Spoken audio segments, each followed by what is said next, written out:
Halo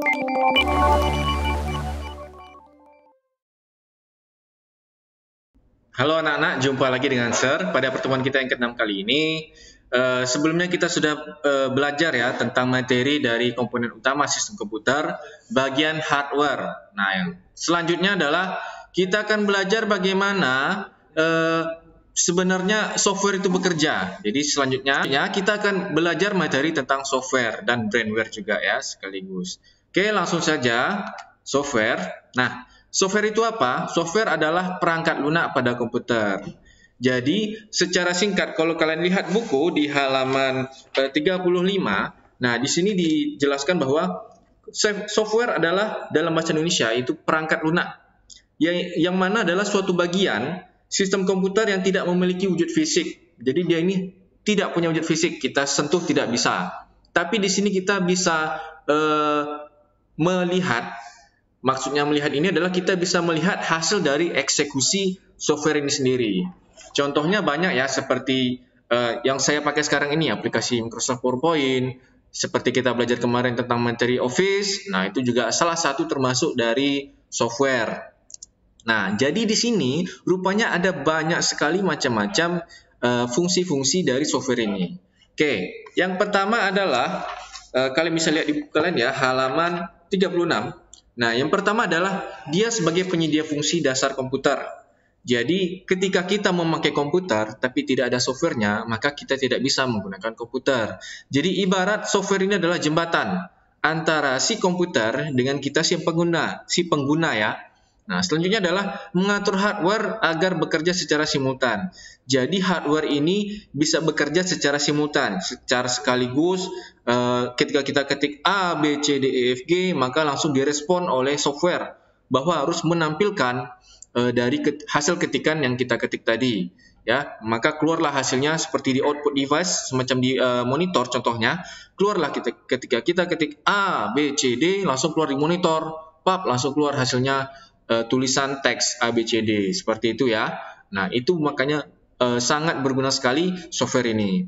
Nah, dan ketiga adalah sebagai penghubung antara software lainnya dengan hardware ya. Selanjutnya adalah penerjemah perintah software ke bahasa mesin. Jadi, software ini mengerti bahasa mesin. Ingat, bahasa mesin dengan bahasa manusia ini sangat berbeda sekali.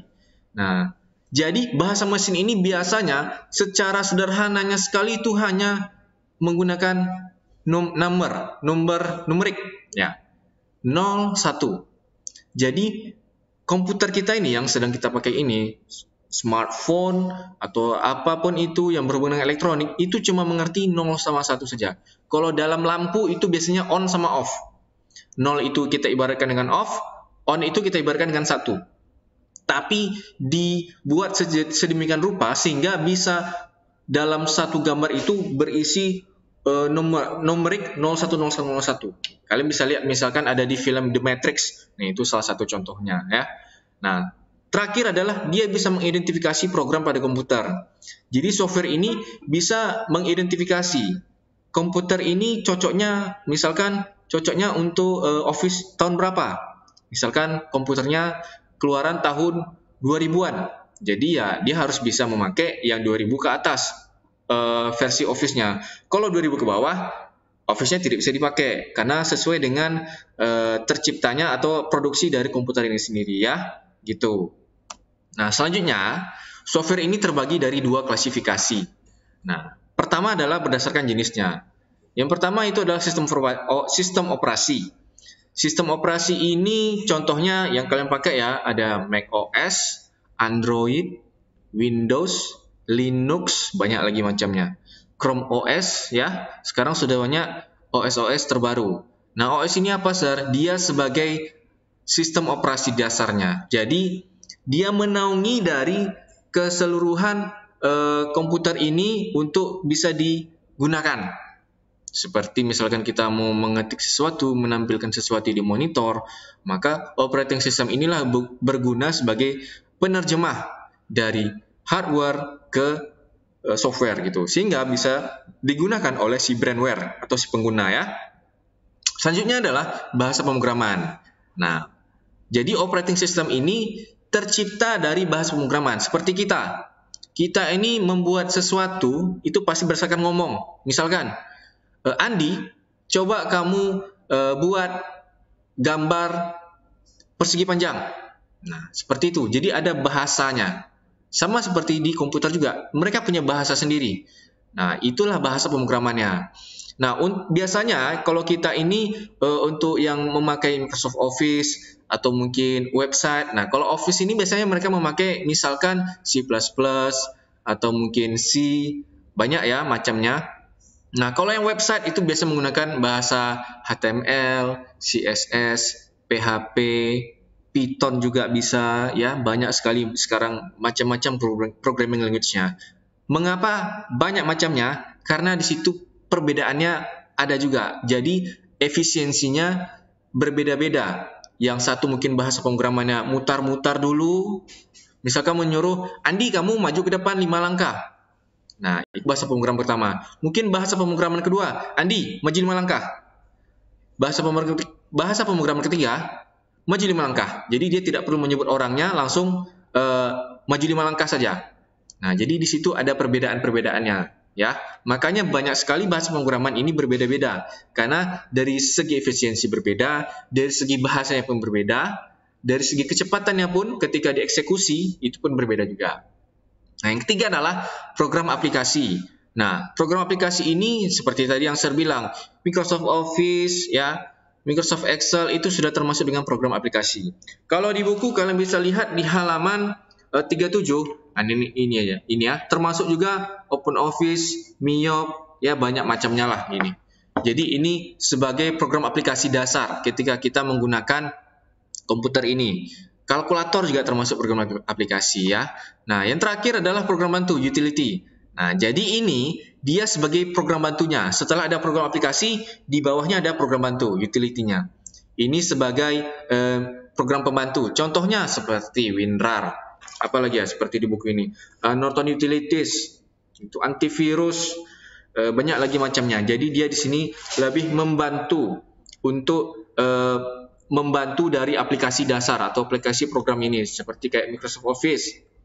Misalkan kita di sini butuh untuk misalkan untuk mengecilkan ukurannya atau di-pack sehingga tidak mudah terhapus.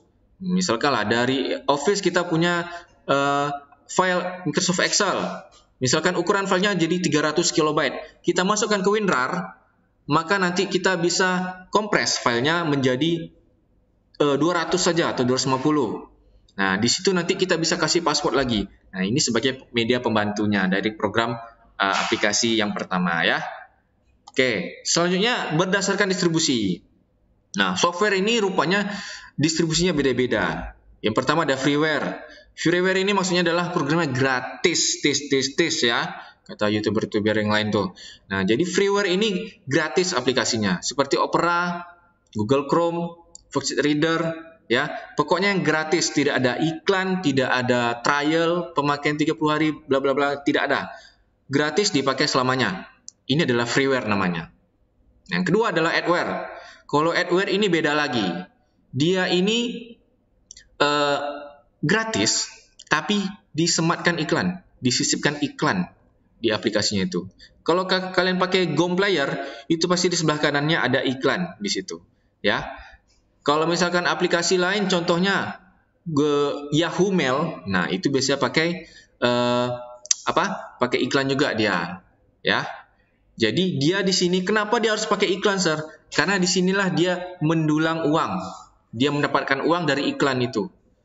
Kalau freeware ini ibarat dia udah kasih hibah lah, udah kasih sedekah bahasanya. Kalau adware ini dia ngasih cuma-cuma, tapi dia ngasih minta juga disediakan iklan supaya dari iklan itu nanti dia dapat duit si adware ini. Contoh lainnya apa yo?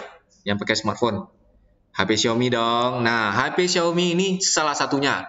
Dia punya MIUI kalau bahasanya, MIUI OS. Nah, dia ini salah satu contohnya dari adware.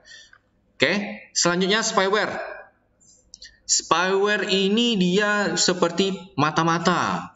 Jadi kalau kalian yang dulu zaman dahulu nih yang sering main Facebook, ya, biasanya itu punya aplikasi keylogger itu untuk mendeteksi apa yang kita ketikkan. Jadi yang pengen tahu password orang lain, ditanamkannya lah di komputer warnet aplikasi keylogger ini sehingga dia tahu apa yang dia ketik nanti. Apakah itu username, password, ya, apapun yang diketikkan nanti ketahuan. Nah, itu adalah spyware. Makanya kalian harus hati-hati ya spyware.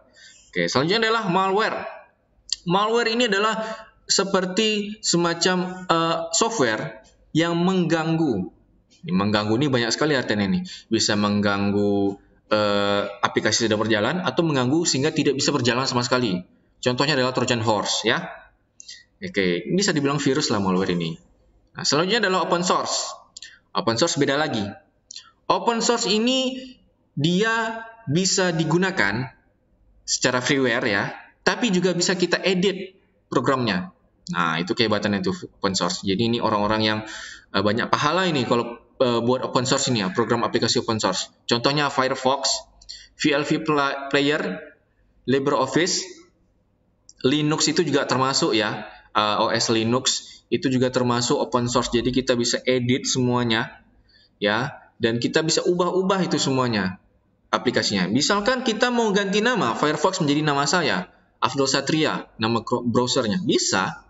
Tapi di situ nanti harus disematkan bahwa ini program dasarnya berasal dari Firefox. Nah, itu yang penting, ya. Nah, itu adalah open source. Terakhir adalah shareware. Shareware ini dia berbatas. Misalkan kita pakai Avast, Adobe Photoshop, dan Microsoft Office, biasanya itu kita dikasih trial dulu. Pakai dulu. Kita coba dulu fiturnya selama 30 hari. Kalau oke, baru kita beli. Nah, biasanya gitu tuh. Shareware namanya ya.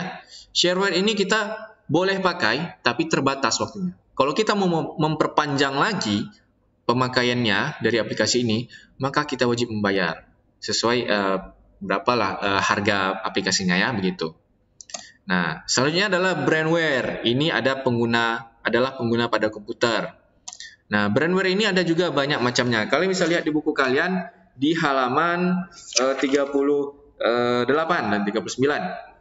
Nah, yang pertama adalah programmer. Programmer ini udah ketahuan lah ya. Kalau dia memprogram dari suatu aplikasi. Jadi kalau nggak ada programmer, kita nggak bisa memakai Office, Microsoft Office mungkin. Kita nggak bisa pakai misalkan game. Nah, jadi game ini yang membuat adalah programmer. Asal kalian tahu ya. Nah, programmer di sini bisa membuat apapun. Jadi dia menggunakan bahasa pemrograman sendiri begitu ya. Oke, selanjutnya adalah operator. Operator ini yang adalah menjalankan sebuah program. Jadi kayak kita ini adalah operator. Kayak kamu menjalankan Office, nah itu kamu sebagai brandware operator, pengguna. Nah, operator ini dia hanya menggunakan saja aplikasi yang sudah dibuat oleh programmer. Gitu. Nah, selanjutnya adalah teknisi. Teknisi ini beda lagi. Dia bisa menggunakan dan dia bisa memperbaiki. Jadi misalkan, Sir, ini komputer saya rusak, gimana ya caranya? Ke teknisi saja. Jadi dia bisa memperbaiki juga dari aplikasi yang digunakan oleh yang dibuat oleh programmer. Nah, di situ gunanya teknisi ya. Lalu selanjutnya adalah desainer grafis. Desainer grafis ini udah jelas lah ya, dia yang buat gambar-gambar itulah. Apakah itu gambar lukisan atau gambar sebuah karakter game? Nah, ini dari contoh desainer grafis. Desainer grafis website juga ada, UI UX. Itulah contohnya ya. Pokoknya desainer grafis ini adalah membuat rancangan grafis, apakah itu untuk website, untuk smartphone, ya, apakah itu untuk lukisan, segala macam. Nah, itu adalah lingkupan dari desainer grafis. Yang terakhir adalah database administrator. Nah, jadi dia ini adalah yang bertanggung jawab mengelola dan mengatur database. Nah, ingat, kenapa sih butuh yang namanya database? Jadi kita ini kan punya data di komputer ini. Nah, ketika datanya lumayan besar, kalau di komputer kan kecil ini, masih bisa dikelola kita sendiri. Tetapi ketika sudah semakin banyak, seperti punya Google, mereka punya database sendiri kan, karena satu dunia mereka punya gitu. Nah, tentu harus ada administratornya. Nah, disinilah kegunaan dari database administrator. Jadi ruang lingkup database administrator ini sudah luar biasa luas. Jadi dia menaungi database dari banyak pengguna ya. Begitu. Oke. Nah, tadi kita sudah membahas hardware kemarin ya, software dan brandware. Nah, sekarang kita gabungkan semuanya. Jadi di sini ada hubungan antara hardware, software dan brandware. Nah, hardware di sini kita contohkan adalah perangkat komputer. Jadi dia akan bekerja ketika program atau software ini tersimpan agar bisa digunakan oleh pengguna brandware. Jadi ketika kita punya komputer, kita harus punya namanya software. Contohnya Windows, itu operating sistemnya ya, Windows. Nah, sehingga kita sebagai pengguna bisa menggunakan si komputer ini. Kalau nggak bisa. Software ini harus tersimpan di dalam perangkat komputer. Sehingga ketika kita mau memakai misalkan Office, Excel kah, PowerPoint kah, jadi kita bisa menggunakannya. Kalau nggak tersimpan software di dalam perangkat hardware ini di komputer, maka kita nggak bisa pakai, gitu kan? Apakah kita mau menghitung angka-angka, apakah kita mau membuat presentasi atau makalah, nah maka butuh namanya software supaya kita bisa menggunakannya. Terakhir adalah brandware. Jadi brandware ini sangat penting sekali. Kalau nggak ada brandware, mau secantik apapun, mau semahal apapun hardware-nya, mau sebagus apapun software-nya, kalau tidak ada yang menggunakan, sama aja bohong. Berarti cuma nggak bisa dipakai gitu. Maka harus ada brandware-nya, si penggunanya, supaya hardware dan software ini bisa berjalan, bisa digunakan. Jadi berguna dia. Nah, itu adalah hubungan antara hardware, software, dan brandware. Nah, oke. Terima kasih ya. Cukup panjang lebar ya materi kita pada kali ini. Nah, tolong diperhatikan baik-baik dan Sir nanti akan kasih materinya secara terpisah, PowerPoint-nya ya. Jadi silakan kalian baca lagi baik-baik dan jangan lupa kalian baca juga buku kalian. Karena di sini materinya juga saya masukkan di dalam buku juga ya. Jadi tidak semua saya masukkan di PowerPoint, hanya sebagian besar. Nah, untuk lebih detailnya kalian silakan baca buku kalian, buku informatika kalian ya. Nah, nanti akan Sir kasih tugas. Dan minggu depan kita akan ST, oke? Thank you, terima kasih. Bye.